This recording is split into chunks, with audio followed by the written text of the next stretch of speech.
Ich habe jetzt einen 18-Stunden-Flug vor mir, beziehungsweise einen 13-Stunden-Flug, aber einen 18-Stunden-Trip insgesamt. Seid ihr auch solche Morgenmuffel? Ich bin voll der Morgenmuffel. Ich muss erstmal wach werden. Aber dann geht's für mich nach LA. Es wird auf jeden Fall wärmer sein als hier. So um die 28 bis 30 Grad. Oh Gott, ist mein Kopf schwer. Ja, jetzt fahre ich erstmal nach Frankfurt und von dort aus geht's weiter in den Flieger. So, Flug Nummer 1, auf geht's nach London.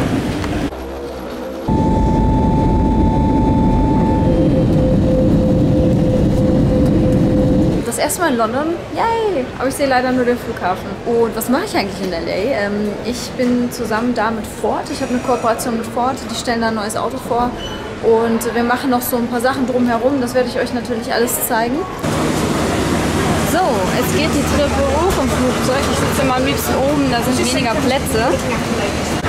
Ja, so sieht das Ganze hier aus. Also man sieht, das ist nur oben hier dieses ganze Abteil, was man hier sieht. Also nicht viele Leute. In dieser Airline sieht man übrigens, dass es auch mal Sitze gibt, die sowohl vorwärts als auch rückwärts sind. Das hat man auch nicht oft. Ich habe heute das Glück, ich sitze rückwärts. Aber das merkt man nur beim Start. Also ich muss sagen, das ist echt bisher der bequemste Platz, den ich je hatte in einer Airline in der Business-Klasse. Das ist ja schon fast so ein eigenes Abteil, könnte man sagen. Das ist auch ganz cool.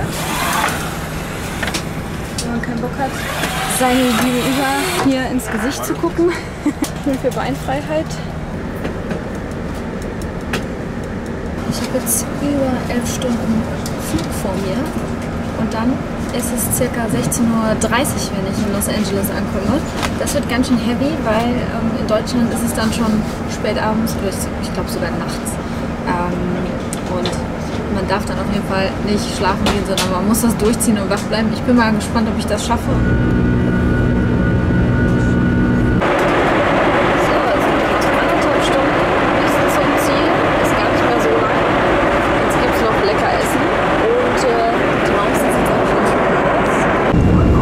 Euch mal an, wie riesig LA ist und wie krass dicht das alles hier bebaut ist. Und ich fliege jetzt hier bestimmt schon seit 5 Minuten oder 10 Minuten über LA. Das ist richtig krass. Also nicht vergleichbar mit irgendeiner großen deutschen Stadt. Leute, ich glaub's nicht. Nach 18 Stunden unterwegs sein bin ich endlich in LA angekommen.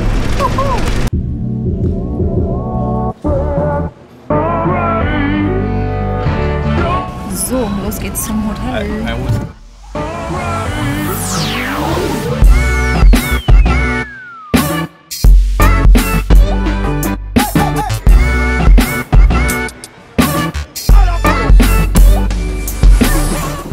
Ich bin jetzt erstmal gespannt aufs Zimmer. Da ist es auch schon. Mal gerade ein bisschen Licht angemacht hier. Ja, Bett ist auf jeden Fall groß genug. Da passe ich alleine rein. Badezimmer sieht auch ganz gut aus. Habe ich Ausblick? Ich weiß es nicht. Ich bin im 16. Stock. Ich hoffe, ich habe Ausblick. Ich zeige euch das mal morgen bei Tag nochmal. Und so die Aussicht am nächsten Tag. Ja, so sieht man doch schon mal einiges mehr. Ja, die Sonne geht gerade auf und ich muss mich jetzt beeilen. Wir haben es jetzt hier kurz nach 6 und wir treffen uns um 7 unten alle in der Lobby.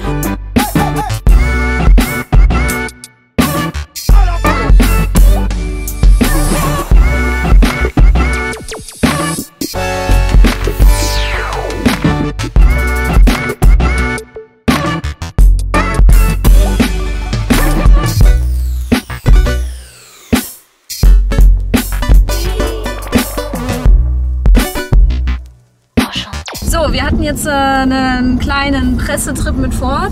Das ist jetzt vorbei und neben mir sitzt jetzt Markus. Hallo. Er ist auch hier für Ford und wir haben uns jetzt gedacht, wir haben jetzt noch ein bisschen Zeit und wir fahren jetzt so ganz touristenmäßig zum Santa Monica Pier und gucken uns natürlich mal an, was es da so gibt.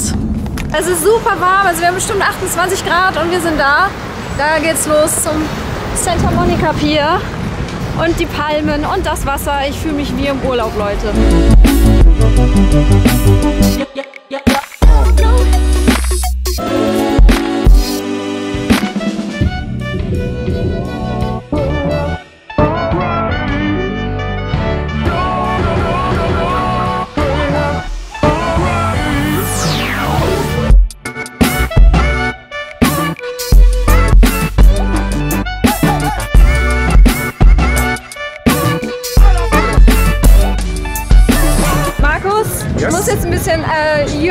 little bit German, so say Riesenrad. One more time. Riesenrad. Riesenrad. Yeah, that was good. Ferris wheel. Good. So Ferris wheel is Riesen. Ferris wheel is Riesenrad. Riesenrad. I'm sorry if I'm butchering the words. Riesen, that means big. Big. And Rad. Rad. Rad means wheel. Okay. A big wheel. Okay. Riesen like me and yeah. Forget it. Yeah.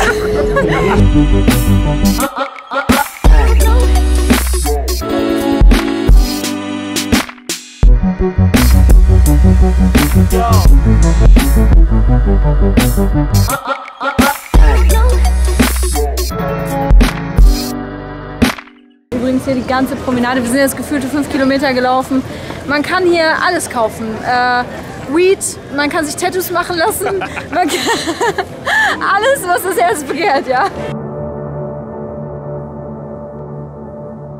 So, wir fahren jetzt wieder zurück zum Hotel, weil jetzt geht es zu den Fox Studios. Ich bin echt super müde, also jetzt kommt das Jetlag doch dann ganz schön durch.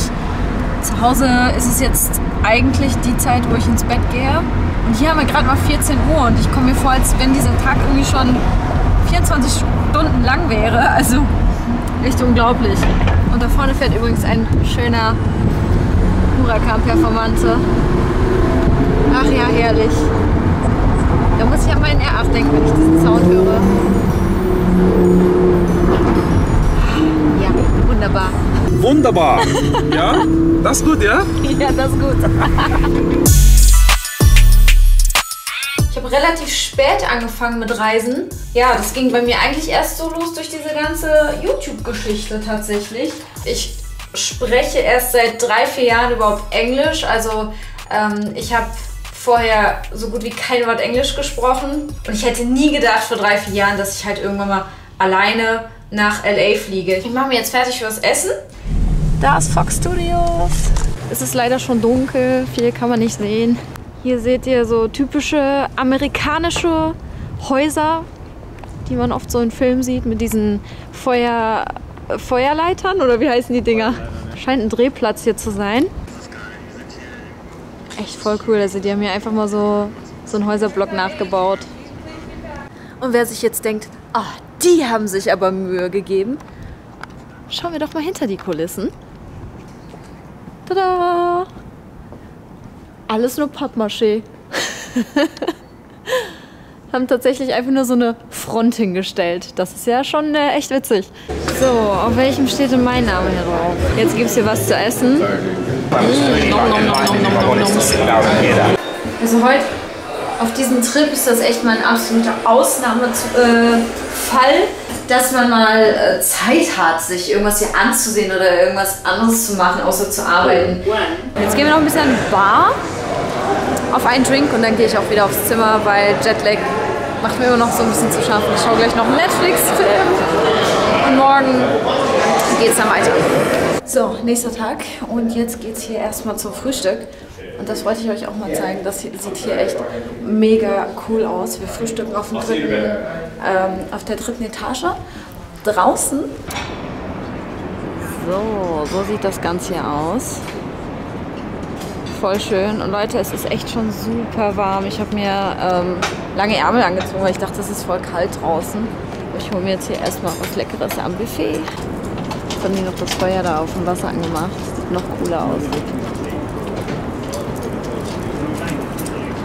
Echt hohe Gebäude hier. Geil, Leute, das nenne ich mal ein Fried Egg. Ich habe mir jetzt einen Uber gerufen, der müsste jetzt auch gleich kommen. Und dann fahre ich ganz alleine zum Rodeo Drive. So, are the stores open on Sunday here in LA? Yes. Oh, really? That's so good. Coole Tankstelle. People who are super rich, they hang out here. So I hope I can see some nice cars here. Thank you very much, Solomon. Yes, ma'am. And Have a good take day. care. Haben Sie schon Tag? Dankeschön. Bye, bye. Ich bin jetzt hier angekommen am Rodeo Drive. Das sieht auf jeden Fall schon genauso aus, wie ich mir das vorgestellt habe. Alles so super sauber, super schön. Was mich ja am meisten interessiert, ob ich hier ein paar interessante Autos zu sehen bekomme. Eins muss man ja sagen, hier klingen die Autos einfach noch geil.